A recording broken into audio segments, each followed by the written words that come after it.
कहानी शुरू होती है गोपी नाम के एक आदमी से जो पेशे से नाई था। गोपी बहुत ही ईमानदार और भगवान पर भरोसा रखने वाला व्यक्ति था। उसकी ईमानदारी के कारण लोग उसे बड़ा ही आदर और सम्मान देते थे।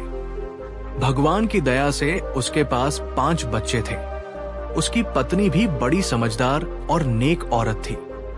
नाई की अब भी जवानी भी पूरी नहीं गुजरी थी कि उसे एक बड़ा झटका लग गया। उसकी जीवन संगनी उसका साथ छोड़ गई। सर्दियों के दिन थे। नाई की पत्नी को निमोनिया ने घेर लिया। गांव के वैद्यों को दिखाया मगर कोई फायदा न हुआ। किसी अस्पताल तक ले जाने की नौबत ही नहीं आई और नाई की पत्नी मर गई। नाई की तो जैसे दुनिया ही बदल गई। उसके बच्चे अभी ज्यादा बड़े नहीं थे। 3 बेटे और 2 बेटियों में से बड़ी बेटी 12 साल की थी। नाई ही अब घर के सारे काम करता और बाहर के भी। वो रोज अपनी रोजी रोटी कमाने के लिए जाता। गांव के लोगों ने उसे सलाह दी कि वो दूसरी शादी कर ले, मगर नाई ने साफ मना कर दिया। नाई बहुत ही हाथ पांव मारता मगर इतना ही कमा पाता कि उसे बस 2 वक्त की रोटी मिल सके। गांव वालों ने कुछ उसकी मदद की, मगर वो कब तक ऐसा करते। वैसे भी खुद मेहनत किए बगैर कुछ भी हासिल नहीं होता। नाई ने सोचा कि इस गांव में तो थोड़े से ही घर हैं। हर रोज कोई बाल या दाढ़ी बनवाने के लिए नहीं आता, इसलिए क्यों ना दूसरे गांव में जाकर किस्मत आजमाई जाए। अब दूसरा गांव पहाड़ी के नीचे था, जो नाई के गांव से 6 मील की दूरी पर था। उस समय दूसरे गांव में जाने के लिए बैलगाड़ियों का इस्तेमाल किया जाता था, मगर नाई के गांव में किसी के पास भी बैलगाड़ी नहीं थी। वैसे भी पहाड़ी इलाकों में वाहन का चलना बहुत ही कठिन था। नाई सुबह जल्दी उठता, जरूरी काम करता, बच्चों को खाना खिलाता और फिर बच्चों को घर में बंद रहने की सलाह देता। आसपास के 2-4 घरों में वो ये कह देता कि मेरे बच्चों का थोड़ा ध्यान रखना। इस तरह से नाई मुंह अंधेरे अपने सामान का थैला लेकर जंगल के बीच से होता हुआ दूसरे गांव की ओर चल देता। पहाड़ियों से नीचे उतरने के बाद उसे एक छोटी सी कम बहाव वाली नदी को पार करना पड़ता था और फिर 2 मील जंगल का रास्ता तय करने के बाद ही वो दूसरे गांव में पहुंचता था। दूसरे गांव में जाकर काम करने से उसकी माली हालत में काफी सुधार आ गया था। बस मुश्किल थी तो आने जाने की, मगर नाई अब इसका आदी हो चुका था। दूसरे गांव में काम करते हुए नाई को अब 5 महीने गुजर चुके थे। एक दिन नाई दूसरे गांव से अपने गांव में वापस आ रहा था। नदी पार करने के बाद नाई ने एक गांव की राह पकड़ी तो उसकी नजर एक पेड़ पर पड़ी, जिसे देखकर वो हैरान रह गया। पेड़ की डाल पर बैठी एक खूबसूरत और नौजवान औरत नाई को बड़े ही प्यार से देख रही थी। नाई डर गया। वो जल्दी जल्दी आगे बढ़ने लगा तो पीछे से आवाज आई, गोपी रुक जाओ। ना चाहते हुए भी गोपी रुक गया। औरत फुर्ती से कूदकर नीचे उतरी और नाई के पास पहुंच गई। नाई बोला, कौन हो तुम और क्या चाहती हो? औरत कहने लगी, मेरा नाम रजनी है, मैं फूलनगर में रहती हूं। नाई अपने दिमाग पर जोर देकर सोचने लगा कि फूलनगर नाम का गांव तो आसपास कोई है ही नहीं। नाई कहने लगा, ये आसपास के गांव के नाम तो मैं अच्छी तरह से जानता हूं। वो औरत मुस्कुराई और बोली, गांव तो यही है, बस तुम्हें उसके बारे में पता नहीं है। नाई बोला, तो मैं क्या करूं? औरत बोली, गोपी मैं तुम्हें रोज यहां से जाते हुए देखती हूं। आज बात करने का दिल चाहा तो चली आई। नाई बोला, मेरे घर में मेरे बच्चे मेरा रास्ता देख रहे होंगे, मुझे जल्दी जाना है, मेरे पास ये सब बातें करने का समय नहीं है। नाई ने इतना कहा और आगे चलने लगा। वो घर वापस पहुंचा। उसने बच्चों को खाना खिलाया और सो गया। इस औरत वाली घटना के बारे में उसने ज्यादा नहीं सोचा। अगले 2-3 दिन तक नाई को वो औरत नहीं मिली, क्योंकि दिन अब जल्दी जल्दी ढलने लगे थे। नाई अब अपने साथ एक छोटी सी लालटेन भी ढकने लगा था। 5वें रोज फिर वही औरत नाई को उसी जगह पर मिल गई। लालटेन की रोशनी में वो औरत बहुत ही डरावनी दिखाई दे रही थी। एक बार तो नाई भी डर गया और बोला, मेरा रास्ता छोड़ दो, मुझे घर जल्दी जाना है। आज मुझे तुमसे बात नहीं करनी। तुम इस समय घर से निकल कर क्यों आते हो? क्या तुम्हारे घर वाले तुम्हें रोकते टोकते नहीं हैं? औरत बोली, नहीं, मुझे कौन रोक टोक सकता है? नाई ने कहा, तो फिर तुम्हारे घर वाले लापरवाह हैं। औरत बोली, गोपी, मुझे कोई रोक टोक नहीं सकता। मैं तुम्हें दिल से पसंद करती हूं। मैं तुम्हें पिछले 2 महीने से यहां से गुजरते हुए देख रही हूं। जब मैंने तुम्हें पहली बार यहां से गुजरते हुए देखा था तो देखती ही रह गई थी। नाई ने कहा, मेरे 5 बच्चे हैं। मेरे पास इन बातों के लिए बिल्कुल भी समय नहीं है। औरत बोली, गोपी, तुम कुछ ना कहो। मैं तुम्हारे बारे में सब कुछ जानती हूं।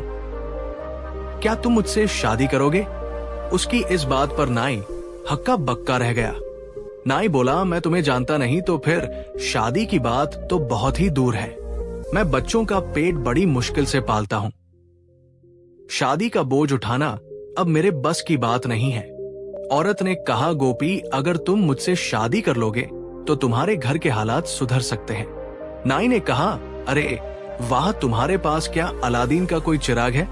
औरत बोली, सोच लेना गोपी, मैं तुम्हें यहीं पर मिलती रहूंगी। इतना कहकर औरत पेड़ों की झाड़ियों में कहीं गायब हो गई। नाई भी बड़बड़ाता हुआ अपने रास्ते चल दिया। अगले रोज फिर उसी जगह पर उसे वो औरत मिल गई।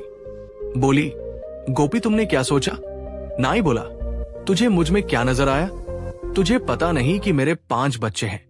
तुम्हारे घर वाले राजी नहीं होंगे। औरत बोली, तुम ये सब बातें छोड़ो, ये बताओ कि शादी करोगे या नहीं? नाई ने जवाब दिया, नहीं। औरत ने कहा, सोच लो गोपी, तुम्हारे पास अब भी समय है। इतना कहकर वो औरत फिर से वापस चली गई। अगले दिन नाई का काम में बिल्कुल भी मन नहीं लग रहा था। जिस गांव में वो काम करने जाता था उस गांव में एक बुजुर्ग आदमी रहते थे। नाई अब उनके पास गया और खुद के साथ होने वाली सारी घटनाओं के बारे में उन्हें बताया। बुजुर्ग आदमी ने बड़े ही ध्यान से नाई की सारी बातें सुनी और कहने लगा, गोपी, मैंने भी फूलनगर नाम का गांव आज तक नहीं सुना। गोपी, तुम आज ऐसा करना, जब वो औरत तुम्हें मिले तो उसे बातों में उलझा कर रखना और उसकी आंखों को बड़े ही गौर से देखना कि वो अपनी पलकें झपकती है या नहीं। एक बात और, तुम उसके पाँव भी देखना कि उसके पंजे कौन सी तरफ है। कल आकर मुझे बताना, तब मैं तुम्हें सब कुछ बताऊंगा। इतना कहकर बुजुर्ग कुछ सोचने लगे। नाई ने अब अपने घर की राह ली। जब वो नदी पार करके उस जगह पर पहुंचा तो वो औरत वही पेड़ पर उसे बैठी हुई नजर आई। नाई ने उसे ध्यान से देखा तो वो पेड़ से नीचे उतरी और गोपी के पास आ गई। बड़े प्यार से बोली, गोपी, तुमने आज आने में इतनी देर क्यों कर दी? नाई बोला, हाँ, आज कुछ काम ज्यादा था। नाई उसकी आंखों को बड़े ही ध्यान से देखने लगा। उसकी आंखों में अजीब सी चमक थी, साथ ही साथ दहशत भी थी। नाई एक बार तो चकरा ही गया, मगर अपने आप को संभालते हुए उसके पैरों की ओर देखने लगा। मगर उसके लंबे लहंगे की वजह से वो उसके पैरों को ना देख पाया। फिर नाई को अचानक कुछ सूझा और वो कहने लगा, अरे मैं आज तुम्हारे लिए पायल लेकर आया हूं। इतना कहकर नाई अपने थैले को झूठ-मूठ ही टटोलने लगा। औरत ने खुशी से अपने लहंगे को ऊपर उठाया और बोली, आओ गोपी, पहना दो मुझे पायल। नाई ने जब ये देखा तो डर के मारे उसका मुंह खुला का खुला रह गया।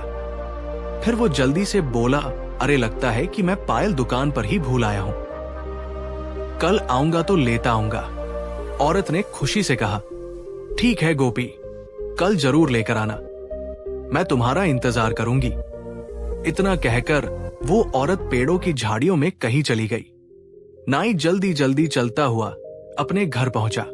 उसने घर पहुंचकर सारे काम किए, बच्चों को खाना खिलाया, फिर बिस्तर पर सो गया। बिस्तर पर वो लेट तो गया, लेकिन सारी रात उसे नींद नहीं आई। अगले दिन सुबह नाई ने अपने सारे काम निपटाए और दूसरे गांव पहुंच गया।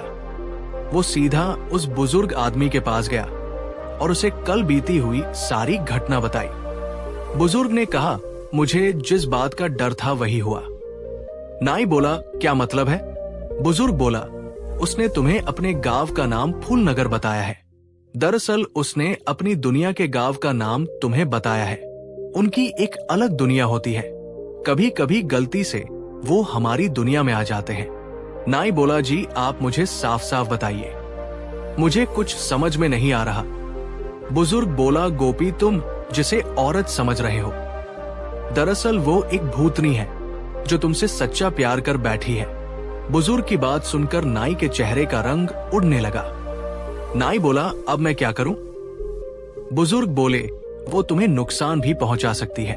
तो नाई बोला, तो फिर मैं क्या करूं? बुजुर्ग ने कहा, तुम्हें उसे मीठी मीठी बातों में उलझाकर उसके बाल काट लेने हैं और फिर वो तुम्हारे बस में हो जाएगी और कभी तुम्हारे खिलाफ नहीं जाएगी। मगर याद रखना कि कटे हुए बाल उसके हाथ नहीं लगने चाहिए। उसके बालों को ऐसी जगह पर छुपा देना जहां पर वो उन्हें कभी ढूंढ ना सके। नाई ने कहा, मैं उसे गुलाम नहीं बनाना चाहता, बल्कि अपनी जान छुड़ाना चाहता हूं। बुजुर्ग बोले, उससे छुटकारा पाना इतना आसान नहीं है। तुम उससे प्यार भरी बातें करो। जब वो तुम्हारे काबू में आ जाएगी तो अपने बारे में सच सच तुम्हें बता देगी। मेरी मानो तो उसे अपने बस में करके रखो, नहीं तो वो हर हाल में तुम्हें बर्बाद कर देगी। अगर तुम उसके कहे के अनुसार नहीं चलोगे तो फिर तुम्हारी खैर नहीं। नाई अब दिन भर सोचता रहा और जब सांझ हुई तो अपने गांव की तरफ चल दिया। आज वो औरत फिर से उसे उसी जगह पर मिल गई। आज वो पहले की तरह खूबसूरत लग रही थी। नाई ने उसे इस बात का एहसास नहीं होने दिया कि अब उसका राज नाई को पता चल गया है। नाई के मन में अब उसके बाल काटने की योजना चल रही थी। वो बोला, अरे तुम्हारी पायल। ये कहते हुए नाई ने अपने थैले को जमीन पर रखा और उसे टटोलने लगा। तभी वो औरत पायल को देखने की उत्सुकता से नीचे को झुकी तो नाई ने अपने तरीके से उसके चेहरे के पास लटकते हुए बालों की एक लट को झट से काट लिया। अब तो वो औरत जोर जोर से रोने लगी और अपने डरावने रूप में आ गई। उसे देखकर नाई को बड़ा ही डर लग रहा था। वो औरत बोली, गोपी तुमने मेरे साथ धोखा किया है। तुमने मेरे प्यार का फायदा उठाया है। मैं तो वैसे भी तुम्हारी गुलाम ही थी, मगर तुमने मेरे बाल काटकर अच्छा नहीं किया। नाई बोला, अच्छा तो पहले तुम उसी रूप में आ जाओ और अपने बारे में मुझे सब सच सच बताओ। और फिर वो औरत अपने खूबसूरत रूप में आ गई और कहने लगी, मेरा नाम रजनी है, हमारी बस्ती फूलनगर में है। एक दिन मैं घूमते घूमते इधर आ निकली थी। मैंने जब तुम्हें शाम को यहां से गुजरते हुए देखा तो मैं तुम पर मोहित हो गई। अब तो मैं तुम्हारी गुलाम हूं। बताओ मैं तुम्हारे लिए क्या कर सकती हूं? नाई ने कहा, अब मुझे तुमसे कोई डर नहीं है। मैं तुम्हें अपने घर ले जा सकता हूं, मगर मेरे बच्चों के सामने अपने असली रूप में कभी भी आने की कोशिश मत करना। कभी मेरे बच्चे तुम्हारे उल्टे पाव ना देख पाए और गांव में भी तुम्हारे राज्य के बारे में किसी को पता ना चले, वरना तुम जानती हो कि तुम मेरे काबू में हो। रजनी बोली, हाँ मैं जानती हूं। अगर तुम मेरे बाल ना भी काटते तो भी मैं तुम्हारी हर बात मानती। मुझे तुम्हारी हर बात मंजूर है। मैं तुम्हारे साथ चलने के लिए खुश हूं। नाई ने कहा, मेरा तुम्हारा कोई रिश्ता नहीं है। मेरे बारे में कोई गलत ख्याल कभी मत पालना। रजनी ने कहा, जैसी तुम्हारी मर्जी गोपी। नाई बोला, चलो मेरे साथ। और फिर वो नाई के साथ साथ चलने लगी। घर पहुंचे तो उसकी बेटी ने पूछा, बापू ये कौन है? नाई ने कहा, बच्चों ये तुम्हारी नई माँ है। बच्चे घर में माँ को पाकर बड़े ही खुश हुए। नाई खाना बनाने लगा तो रजनी बोली, आज से तुम खाना बनाने के झंझट से आजाद हो। घर के सारे काम की जिम्मेदारी मेरी है। सच में अब नाई की दुनिया ही बदल गई थी। घर के सब काम अब अपने आप होने लगे। नाई ने अपने बच्चों को सख्ती से ये कह दिया था कि माँ के बारे में किसी को बाहर नहीं बताना। बच्चे अब जब घर से बाहर खेलने के लिए जाते तो लोग ये देखकर अचंभे में पड़ जाते कि नाई के बच्चे अब धुले और साफ सुथरे कपड़े पहनते थे। घर भी हमेशा साफ सुथरा रहने लगा था। असल में रजनी दूसरों को दिखाई नहीं देती थी। कभी कभी रजनी को नाई के द्वारा काटे गए बालों का ध्यान आता तो उसे बड़ा ही दुख होता। क्योंकि वो अब अपनों से नहीं मिल सकती थी, अपनी दुनिया में नहीं जा सकती थी। नाई ने वो बाल एक हंडिया में डालकर घर की दीवार के पास दबा दिए थे। समय बीतता गया, बच्चे अब बड़े होने लगे थे, तो लोगों ने बच्चों से पूछना शुरू कर दिया कि तुम्हें तैयार कौन करता है, कौन तुम्हारे घर का सारा काम करता है। बच्चों ने कह दिया कि हमारी माँ हमें तैयार करती है। ये सुनकर लोगों को बड़ी हैरानी हुई कि ये कैसे हो सकता है, क्योंकि इनकी माँ को तो मरे हुए सालों बीत गए हैं। फिर एक दिन सांझ को पड़ोस की एक औरत चुपके से नाई के घर में ताक झांक करने लगी। बस रजनी से उसी दिन भूल हो गई और पड़ोसन को वो सब्जी काटते हुए नजर आ गई और उसने रजनी के उल्टे पांव देख लिए। पड़ोसन तो वहीं पर बेहोश हो गई। होश आया तो उसने घर में जाकर अपने पति को सारी बात बताई। पति कहने लगा, अब ये बात दोबारा अपने मुंह से मत निकालना। अगर ये बात झूठी ही निकली तो कोई भी गांव में हमारी बात का यकीन नहीं करेगा। पड़ोसन बोली, मैं भगवान की कसम खाकर कहती हूं, मैं झूठ नहीं बोल रही हूं। और फिर कई दिनों तक पड़ोसन और उसका पति नाई के घर में ताक झांक करते रहे। तो एक दिन उस पड़ोसन के पति ने भी उस औरत को देख लिया और उसके उल्टे पांव भी देख लिए। फिर ये बात पूरे गांव में फैल गई। सब नाई के घर को भूतनी का घर कहने लगे। नाई का घर अब भूतनी के घर के नाम से मशहूर हो चुका था। उड़ते उड़ते ये बात नाई के कानों में भी पहुंच गई। तो नाई बड़ा घबराया और घर जाकर वो रजनी से बोला, मेरे बारे में लोग तरह तरह की बातें कर रहे हैं। मैंने तुमसे कहा था कि किसी के सामने अपने आप को जाहिर मत होने देना। रजनी बोली, मैंने ये जानबूझकर नहीं किया। मैंने कई साल तुम्हारे यहां पर काम किया, तुम्हारे बच्चों की देखभाल की। अब तुम मुझे आजाद कर दो। मगर नाई अब उसका आदी हो चुका था।